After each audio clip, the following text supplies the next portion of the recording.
Hello guys, welcome back to John's Workshop, and in this video we're going to be, you'll be pleased to hear, or some of you may be pleased to hear, doing no welding, no gassing around a whiteboard, well not much, and we will be back on to doing some machining. First things first, I'm going to raise a glass to all of you guys, so it's a bit of a special episode really. It's a year on today that roughly today, this week, that I made my first video this time last year. So thank you to you all for sticking with me, and thank you to the new people who've come along, very much appreciated. And it's a birthday episode, so cheers. So what are we going to machine? You may have seen me messing around over the time with bits of pointed metal and Suston punches and goodness knows what else. As a poor man's version of a Scriber. I've never owned a Scriber, would you believe it? I probably did many years ago, but nothing in recent times. So I'm going to make myself a Scriber.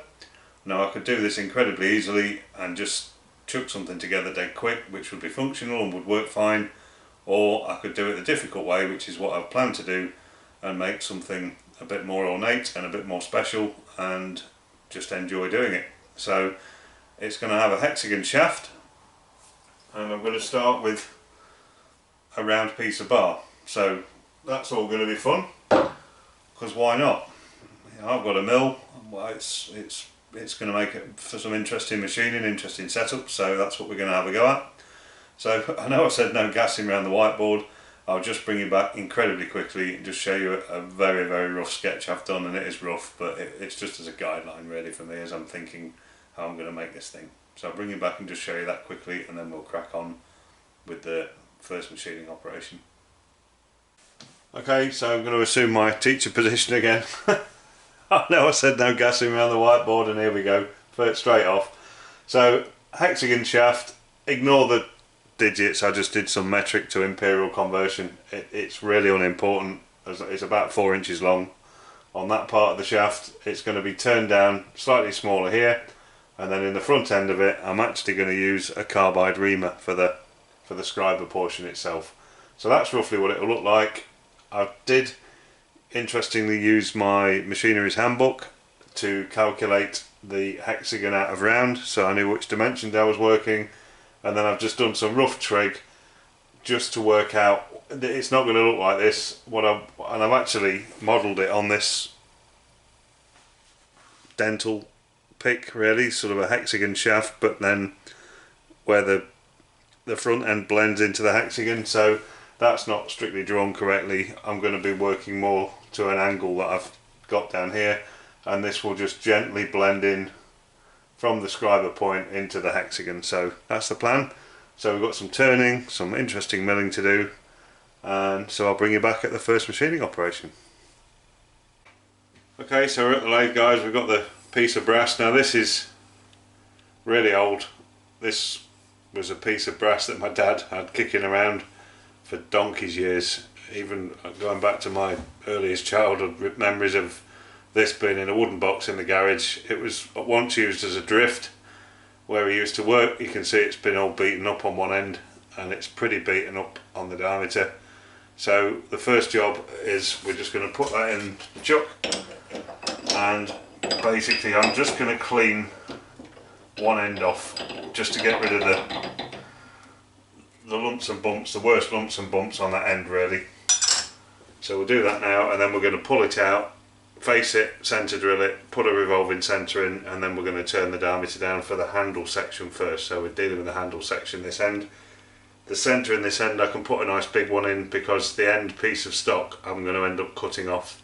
That's going to be used as a clamping stock in the milling machine, so I can put a nice big centre in this end. So we'll get on with that now.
Right guys, I've just hacksawed the end piece off. No other reason than it's one less tool holder to clean. Horrible brass, I hate machining brass. So all the mess that it makes, so I just hacksawed the end off rather than having a parting off tool holder to clean all the little bits of brass out of. So we'll set that back up in the chuck now.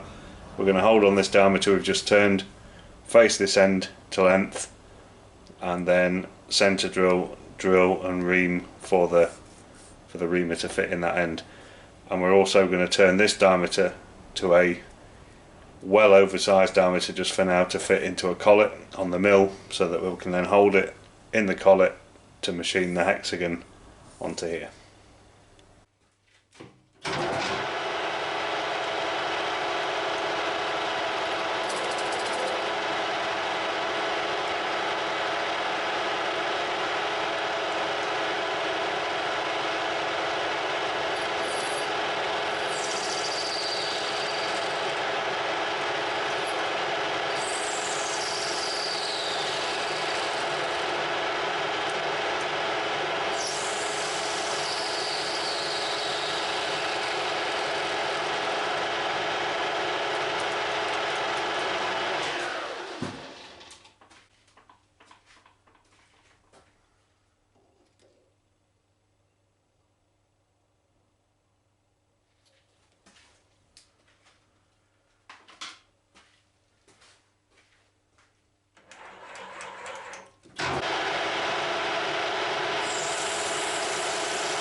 Alright guys, we're set up on the mill.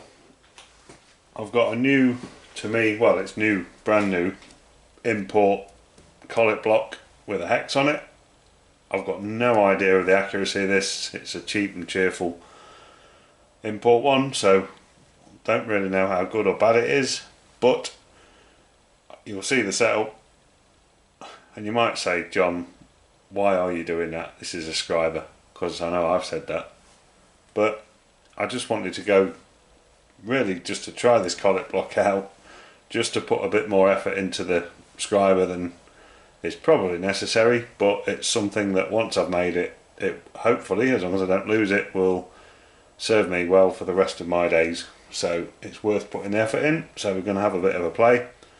So what I've done, propped it up with the screw jack at that end, just got a clamp on, and that's not really tight, it's nipped, and all that's doing is just making sure that this end of the brass can't move like this side to side, and I'm basically just using the clock, as you can see there, so winding on, finding the high spot. So I'll just zoom you in.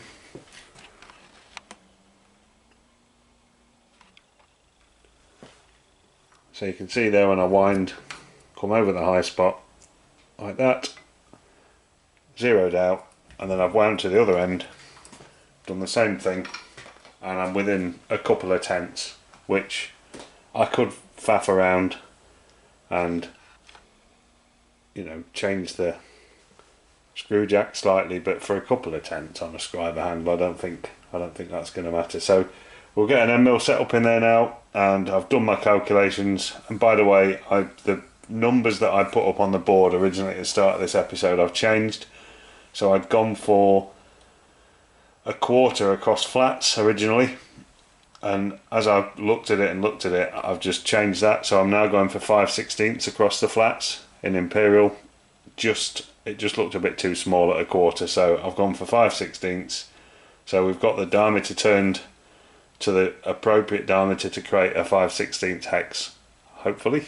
So we will get an end mill set up and we'll put the first cut on, and what I'm doing at this end, I'm going to come up to the clamp as close as I can, roughly, and then once I've finished all the hex milling, this end of the brass is just going to get chopped off and thrown away. It's just a sacrificial piece, and done purely because I knew I was going to put this toe clamp on that end. So we'll get set up now with an end mill, and I'll bring you back when we're putting the cut on.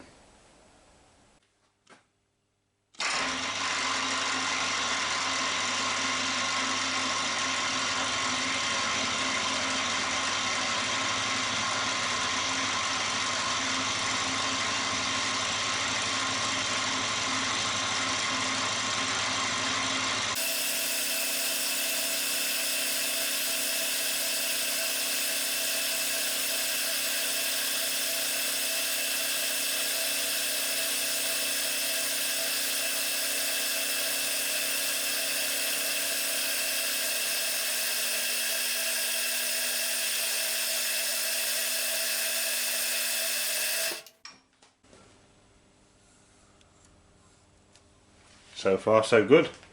I'll do a couple more sides and bring you back when we're probably doing the last one. So we're just going to set up for the final flat.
There we go. The most expensive brass hexagon you'll have seen this week. But that's come out not too bad. It just needs a deburr.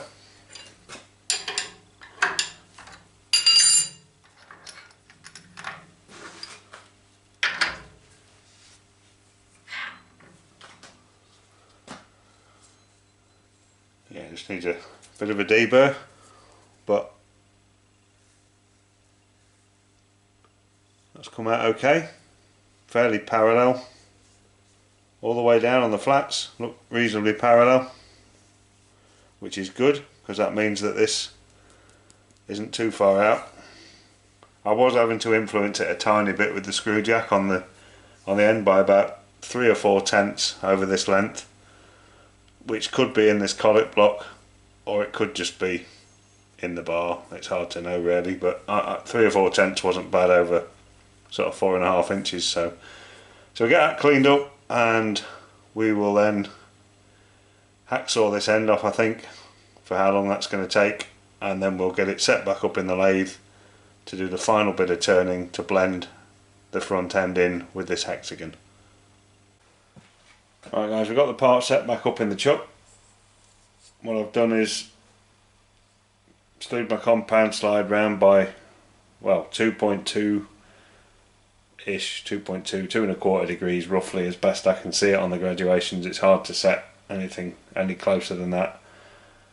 And what we're now going to do is machine this piece that was left for the collet gripping while we machine the hexagon. We're going to machine that down now to a small diameter at the front end and a cone shape, which should, if they've got the maths right, just blend out over this length into the hexagon. We will see. So just a quick tip: if you're doing this kind of stuff, if you're machining this brass, I hate machining brass, I keep saying it, if you're going to move your compound slide like I've just done, I don't know if you can see there, but I've cleaned everything right down before I moved it, because this stuff gets everywhere. So it's always good just to, if you're going to move your compound, just clean it all down before you start. I've not cleaned all the top because there's no point, I'm going to be making more mess in a minute, but anyway, you're going to move that compound, just clean it all up first, because that stuff just gets absolutely everywhere. So I'll bring you back in a moment, we'll get the first cut on and we'll start shaving this down and see how we finish up.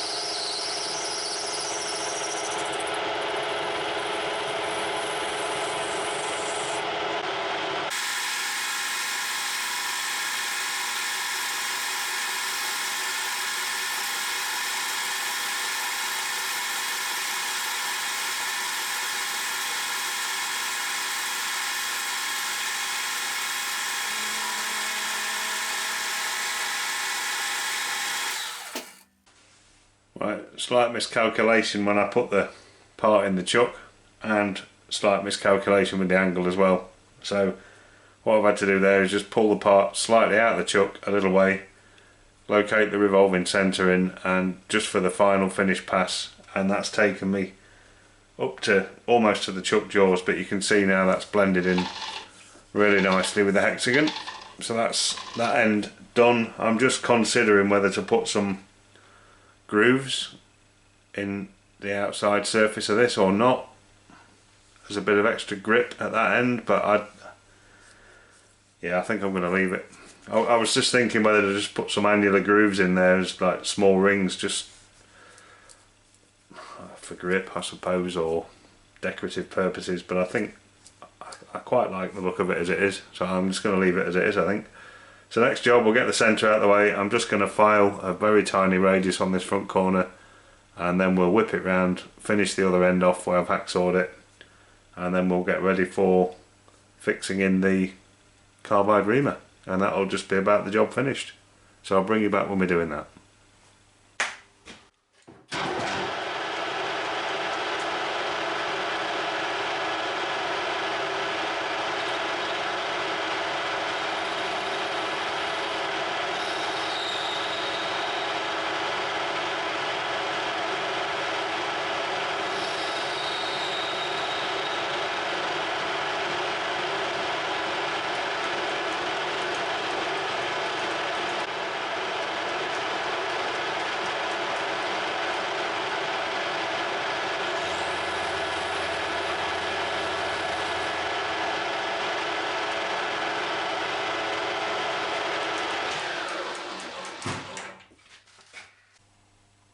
Right guys, we've ground a point. Is that going to focus?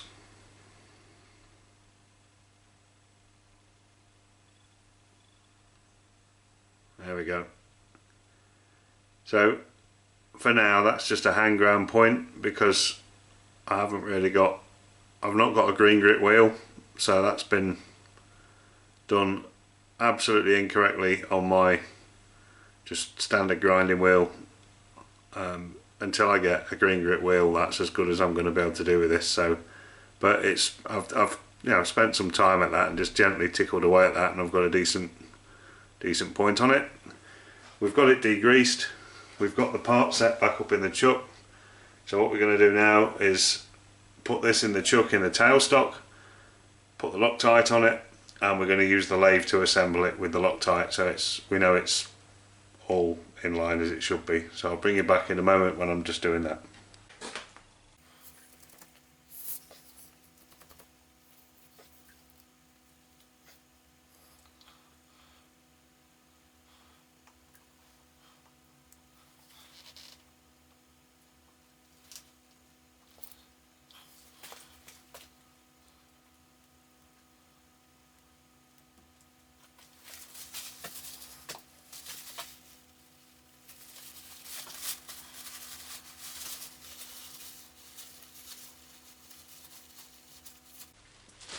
There we go.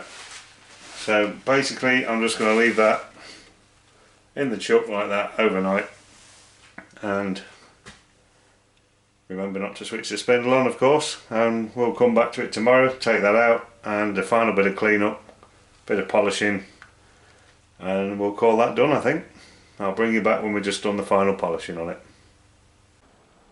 Well, there we go guys, that's about as far as I'm going to go with the Scriber project. I'll just zoom in. So we've gone from that, which is what I have been using, an old Suston punch that's bent and twisted and yeah, not the best thing, to the Channel Birthday Scriber. And I have gone a little bit over the top in terms of finishing it off, but just because, no other reason than I could, I suppose. So pleased with that. Sits nicely in the hand, almost modelled on the big biro style shape, and nice sharp carbide tip point, which obviously I can regrind many times as and when I need to. So I hope that's been interesting. Nice simple project really, quite quick to make. Would have been a lot quicker to make if I'd have bought some hexagon brass to start with, but it was an interesting setup. So yeah, we'll close this episode off at that. So thank you all for watching. Thank you all for subscribing. Thank you to the new subscribers who are coming along, as always. And if you're watching the channel and you like what you're seeing and you're not yet subscribed, please consider doing so to help me grow the channel. And we'll catch you all very soon on another video when we'll be making something else.